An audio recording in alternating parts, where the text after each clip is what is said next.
अच्छा, स्ट्रोक के साथ मैंने एक और डेफिनेशन पढ़ाई थी, ट्रांजिएंट इस्केमिक अटैक। अब मैं उसकी डिटेल मेंशन कर रही हूँ। ट्रांजिएंट इस्केमिक अटैक क्या होता है? इसमें भी फोकल न्यूरोलॉजिकल डेफिसिट होता है, लेकिन इसके सिम्टम रिजॉल्व हो जाते हैं विदिन 24 आवर्स, और जब हम इमेजिंग कराते हैं तो उस पर कोई स्ट्रोक नहीं प्रेजेंट होता। ठीक है, उस पर कोई स्ट्रोक नहीं प्रेजेंट होता। ये बेसिकली जो ये 3 पॉइंट्स होते हैं ना, जब ये पेशेंट में प्रेजेंट होते हैं तो हम लेबल कर देते हैं कि ट्रांजिएंट इस्केमिक अटैक है। एक तो फोकल न्यूरोलॉजिकल डेफिसिट होगा, दूसरा उसके सिम्टम 24 घंटे के अंदर ठीक हो जाएंगे, और तीसरा जब इमेजिंग कराएंगे तो उस पर कोई स्ट्रोक नहीं होगा, फिर चाहे वो सीटी हो या एमआरआई हो। ठीक है, अब इसके कॉजेज क्या होते हैं? कॉजेज में डायनामिक वेसोस्पैज्म भी हो सकता है और सेरिब्रल इस्कीमिया, या तो ब्लड फ्लो जा रहा था, ब्लड फ्लो जो है वो ब्लॉक हो गया किसी थ्रोम्बस या एम्बोलाई की वजह से, या फिर हो गया कि डायनामिकली वेसल जो है ना वो थोड़ी सी कंस्ट्रिक्ट कर जाती है, उसकी वजह से भी ना थोड़ी देर के लिए ब्लड फ्लो रुकता है, उसके बाद ब्लड फ्लो दोबारा से कंटिन्यू हो जाता है। तो जो वो इस्कीमिक के सिम्टम्स होते हैं ना वो थोड़ी देर के लिए होते हैं, उसके बाद वो ठीक हो जाते हैं। अच्छा, इसके जो मेनली कॉज होते हैं ना वो 3S से याद रखिएगा, स्मोकिंग, स्ट्रेस या पोस्ट सबएरेक्नोइड हेमरेज। ठीक है, ये इन 3 कंडीशन की वजह से ना ट्रांजिएंट इस्केमिक अटैक होता है। तो पेशेंट से जब हिस्ट्री लेनी है तो उसमें ये 3 चीजें पूछनी है, smoking, stress and post subarachnoid haemorrhage. अब जो ट्रांजिएंट इस्केमिक अटैक होता है जब वो पेशेंट में आता है ना तो अगली दफा उसे स्ट्रोक होने के चांसेस उसके बढ़ जाते हैं। वो जो स्ट्रोक होता है ना उसे कहते हैं वार्निंग स्ट्रोक। ठीक है, अब वार्निंग स्ट्रोक के रिस्क क्या है? वो कुछ फैक्टर्स होते हैं, उस पर डिपेंड करता है कि पेशेंट को दोबारा स्ट्रोक होगा या नहीं होगा, उसका कितना रिस्क है। उसके लिए निमोनिक है ABCD2। ठीक है, ए से आ जाती है एज, अगर पेशेंट की एज 60 से ज्यादा है तो प्लस 1 पॉइंट देंगे उसे, अगर उसका बीपी 140/90 से ज्यादा तब भी 1 पॉइंट देंगे। सी से आ जाते हैं क्लिनिकल फीचर्स। अब क्लिनिकल फीचर में 2 चीजें, या तो यूनिलैटरल वीकनेस हो, अगर ये प्रेजेंट है तो उसे 2 देंगे, अगर उसकी वीकनेस नहीं है लेकिन स्पीच इंपेयर है तो उसे +1 देंगे। ये ना माइनस का साइन है, ठीक है, इसे वो स्लैश वगैरह नहीं समझनी। अगर यूनिलैटरल वीकनेस है तो 2 पॉइंट देंगे, अगर यूनिलैटरल वीकनेस नहीं है जस्ट स्पीच इंपेयर है तब हम उसे 1 पॉइंट देंगे। उसके बाद डी से आ जाती है ड्यूरेशन, अगर 1 मिनट से कम है तब भी 1 पॉइंट देंगे, अगर 1 मिनट से ज्यादा का ड्यूरेशन है तब भी 1 पॉइंट देंगे। ठीक है, और डायबिटीज अगर पेशेंट को है तो उसे भी 1 पॉइंट देंगे। तो ए से आ जाता है एज, बीपी, सी से क्लिनिकल फीचर में हमें देखना है यूनिलैटरल वीकनेस है या नहीं है, स्पीच इंपेयरमेंट है या नहीं है। ठीक है, अगर ये दोनों होंगी तो +3 होगा। अच्छा, ड्यूरेशन आ जाएगी, उसके बाद डायबिटीज आ जाती है। इसके अकॉर्डिंगली हम स्कोरिंग करते हैं, उसमें क्या होता है?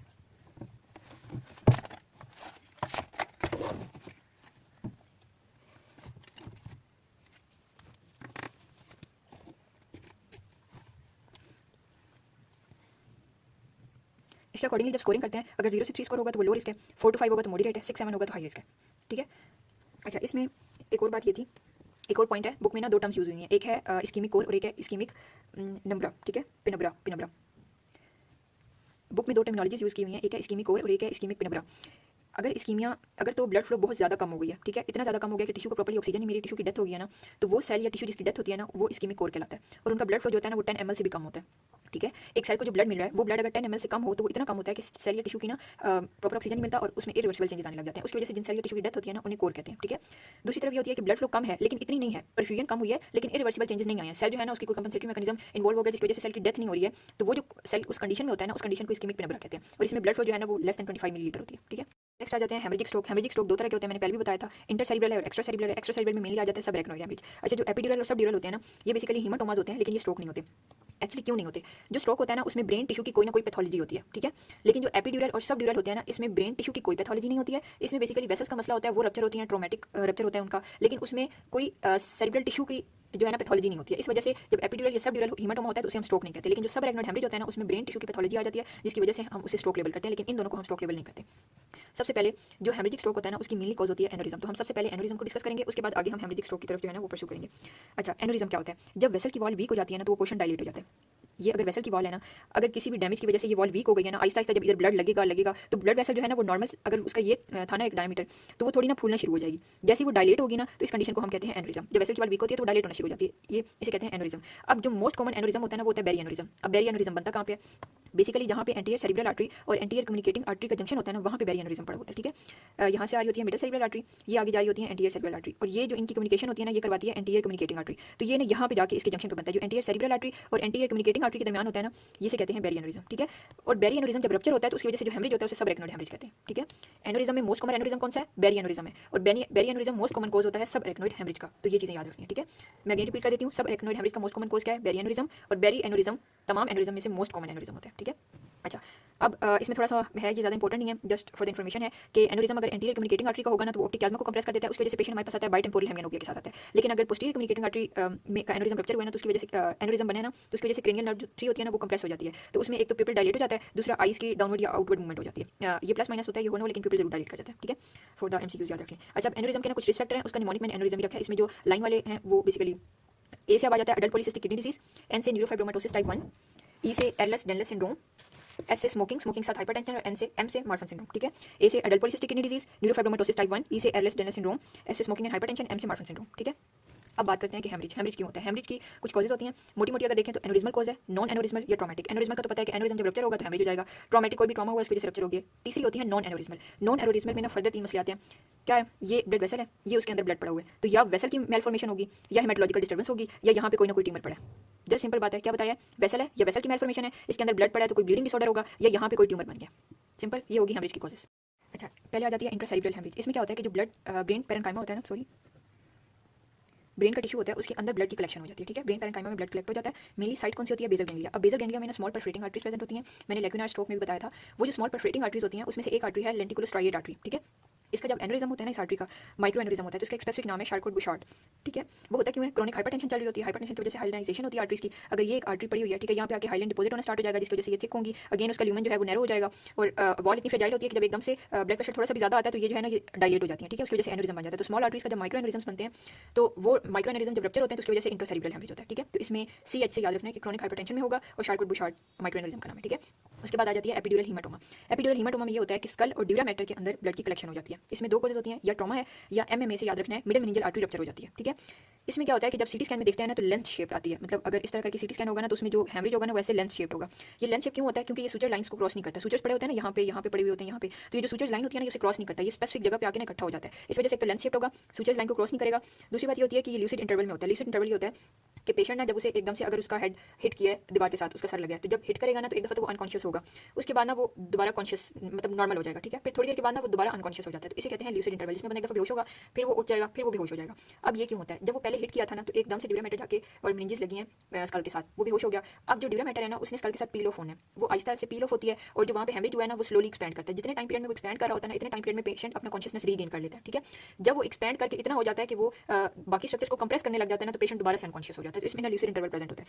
सबड्यूरल हीमाटोमा करते हैं, ये उसके एक्जैक्ट ऑपोजिट है, वो आप याद कर लोगे ना तो आपको ये याद करने में आसानी होगी। अब आ जाता है सबड्यूरल हीमाटोमा। सबड्यूरल हीमाटोमा में ये होता है कि जो ड्यूरा और एरेक्नोइड मैटर होता है ना इसके अंदर ब्लड की कलेक्शन होती है। एपिड्यूरल में हमने पढ़ा था स्कल और ड्यूरा मैटर के अंदर, ये याद रखिएगा कि एपी ई है, सबड्यूरल जो है वो एस है, ई पहले आता है फिर सबड्यूरल आता है, तो मतलब पहले आ जाती है स्कल, फिर ड्यूरा मैटर, फिर एरेक्नोइड मैटर। तो अगर स्कल और ड्यूरा के अंदर होगा तो वो एपी है और ड्यूरा और एरेक्नोइड के अंदर होगा तो वो सबड्यूरल है। ठीक है, इसमें 3 C's याद रखने हैं। एक तो C, अगर सब ड्यूरल में S की जगह हम C लगा दें तो ये इस तरह से याद रखना है, C से सब ड्यूरल। आगे C से क्या होगा कि इसमें कनकेव या क्रीसेंट शेप स्ट्रक्चर बनेगा सीटी स्कैन पे।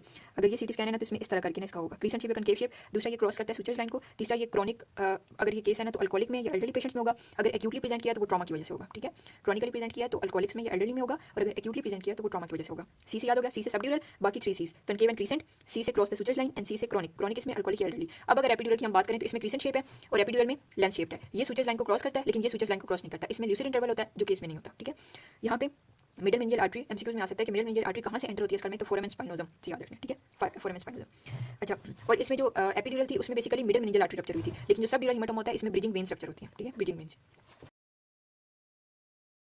उसके बाद आ जाता है सब एरेक्नोइड हेमरेज। सब एरेक्नोइड हेमरेज एक बहुत इंपॉर्टेंट क्वेश्चन है।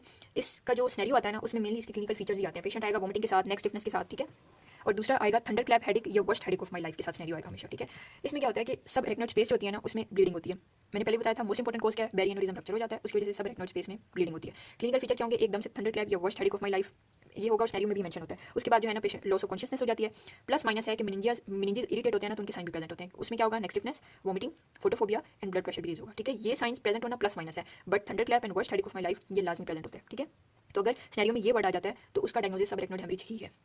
अच्छा, अब इसकी इन्वेस्टिगेशन क्या करवानी है? इसमें सबसे पहले तो हमने नॉन कंट्रास्ट सीटी स्कैन करवाना ही करवाना है। मैंने आपको पहले भी कल बताया, जो पिछली वीडियो उसमें भी मैंने बताया था कि नॉन कंट्रास्ट सीटी स्कैन जो होता है ना उसमें हम दो चीज़ें देखते हैं। अगर तो वो आ रहा है हाइपरडेंस, हाइपरडेंस का मतलब ये है कि वाइट स्ट्रक्चर आ रहा है तो इट्स मीन कि ब्लड प्रेजेंट है, और अगर हाइपरडेंस आ रहा है डार्कर एरिया तो इट्स मीन कि इस्कीमिक इन्फार्क्ट है।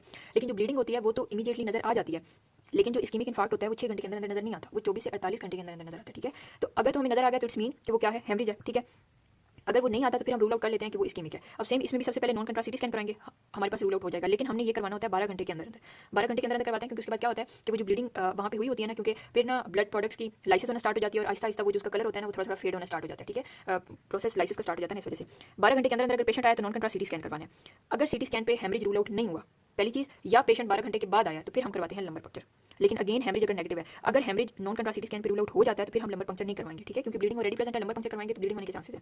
इसलिए अगर सीटी स्कैन पे हेमरेज रूल आउट नहीं होता और ड्यूरेशन 12 घंटे से ज्यादा की है फिर हम जो है ना वो लंबर पंक्चर करवाएंगे। और इसमें जो इन्वेस्टिगेशन चॉइस है वो लंबर पंक्चर है। जो इस्कीमिक स्ट्रोक था उसमें नॉन कंट्रास्ट सीटी स्कैन था। ठीक है, अच्छा, अब इसमें मेनली क्या देखना है? एक तो लंबर पंक्चर पर प्रेशर ज्यादा होगा, दूसरी बार उसका जो कलर है ना वो येलो होगा, क्योंकि आरबीसी की लाइसिस हुई होती है और जब उसका कलर येलो होता है तो उसके लिए स्पेशल टर्म यूज होती है, सॉरी, जेंथोक्रोमिया। ठीक है, जब किसी ट्रॉमा की वजह से रप्चर होता है या हेमरेज होता है ना, तो उसमें ज़ेंथोक्रोमा नहीं प्रेजेंट होता, ये बात याद रखिएगा। यहाँ पे सबरेक्नोइड हेमरेज हुआ है, आरबीसीज की लाइसिस हो रही है जिसकी वजह से ज़ेंथोक्रोमिया प्रेजेंट है, लेकिन जब ट्रॉमा होता है तो उसमें ज़ेंथोक्रोमिया प्रेजेंट नहीं होता। आरबीसीज रेज होंगे, डब्ल्यूबीसीज नॉर्मल टू रेज होंगे, ग्लूकोज नॉर्मल होगा और प्रोटीन ज़्यादा होंगी। अब यहाँ पे एक बात आती है, अगर डब्ल्यूबीसीज ज़्यादा हो जाए ना तो हम मेनिंजाइटिस सस्पेक्ट करते हैं, मेनिंजाइटिस, ठीक है। अब यहाँ पे हमने बात किया कि या नॉर्मल होंगे या रेज होंगे, तो हमें कैसे पता लगा कि मेनिंजाइटिस है या नहीं है, तब हम डब्ल्यूबीसीज टू आरबीसीज की रेशो देखते हैं, ठीक है। डब्ल्यूबीसीज और आरबीसीज की जो रेशो होती है ना वो मेनिंजाइटिस में ज़्यादा होती है, लेकिन जो सबरेक्नोइड हेमरेज होता है ना उसमें ये रेशो नॉर्मल होती है। पहली चीज़ हमने ये देखनी है कि डब्ल्यूबीसीज नॉर्मल है या ज़्यादा है। अगर तो नॉर्मल है तो इट्स सबरेक्नोइड हेमरेज। अगर ये आ जाते हैं ज़्यादा तो हमने मेनिंजाइटिस सस्पेक्ट करनी है, मेनिंजाइटिस को सस्पेक्ट करना है क्योंकि उसमें डब्ल्यूबीसीज रेज होते हैं, तो फिर हमने देखनी है डब्ल्यूबीसीज टू आरबीसीज की रेशो।